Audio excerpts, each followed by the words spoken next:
We're like, I think they're probably dead. It's my guess.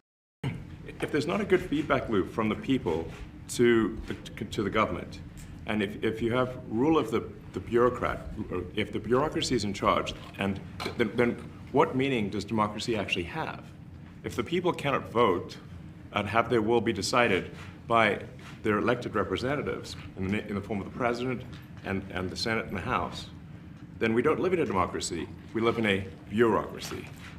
So it's incredibly important that we close that feedback loop, we fix that feedback loop, and that the public's elected representatives, the President, the House, and the Senate, decide what happens, as opposed to a large, unelected bureaucracy.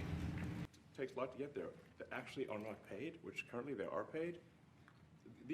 And then we've also got to address the deficit. So we've got a $2 trillion deficit, and if we don't do something about this deficit, the country's going bankrupt. I mean, it's really astounding that the interest payments alone on the national debt exceed the Defense Department budget, which is shocking because we spend a lot of money on defense, and if that just keeps going, we're essentially going to bankrupt the country. So what I really want to say is, like, it's not optional for us to reduce the federal expenses; it's essential.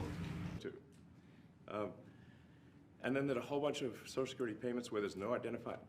We do find it sort of rather odd that there are quite a few people in the bureaucracy who have ostensibly a salary of a few $100,000, but somehow manage to accrue tens of millions of dollars in net worth while they are in that position, which is what happened at USAID. We're just curious as to where it came from. Maybe they're very good at investing, in which case we should take their investment advice, perhaps. But there seems to be mysteriously they get wealthy. We don't know why. Where does it come from? And I think the reality is that they're getting wealthy at the taxpayer expense. That's the honest truth of it. So we're looking at say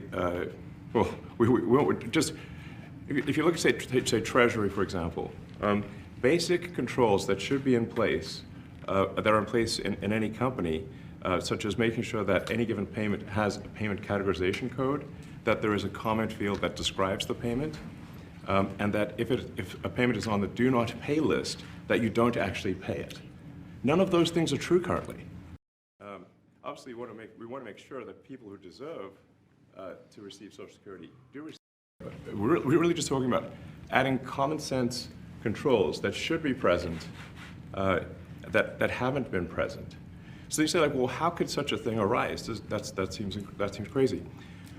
When you understand that really everything is geared towards complaint minimization, so then you understand the motivations. So if people receive money, they don't complain, obviously. But if people don't receive money, they do complain. And the fraudsters complain the loudest and the fastest. So then when you understand that, then it makes sense. Oh, that's why everything they approve all the payments at Treasury. Because if you approve all the payments, you don't get complaints.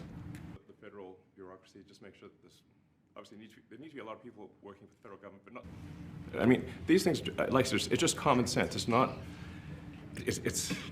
draconian or radical, I think. It's really just saying, let's look at each of these expenditures and say, is this actually in the best interest of the people? And if it is, it's approved. If it's not, we should think about it. So if people can retire, with full benefits and everything, that would be good. Your detractors, Mr. Musk, including a lot of Democrats. I have detractors? You do, sir. I don't believe it. Say that you're orchestrating a hostile takeover of government and doing it in a non-transparent way. What's your response to that criticism? Well, first of all, you couldn't ask for a stronger mandate from the public. The public voted, we have a majority of the public voting for President Trump. We won the House, we won the Senate. The people voted for major government reform. There should be no doubt about that. That was on the campaign. The president spoke about that at every rally. The people voted for major government reform, and that's what people are going to get. They're going to get what they voted for. And a lot of times, that people that don't get what they voted for, but in this presidency, they are going to get what they voted for, and that's what democracy is all about. Than the DOGE organization, Mr. Musk, the White House says that you will identify and excuse yourself from any conflicts of interest that you may have. Does that mean that you are in effect policing yourself? What are the checks and balances that are in place to ensure that there is accountability and transparency? Well, we actually are trying to be as transparent as possible. In fact, we post our actions to the DOGE handle on X and to the DOGE website. So all of our actions are maximally transparent. In fact, I don't think there's been, I don't know of a case where an organization has been more transparent than the DOGE organization. So there are sort of checks in place. So it's not just us just going in and doing things.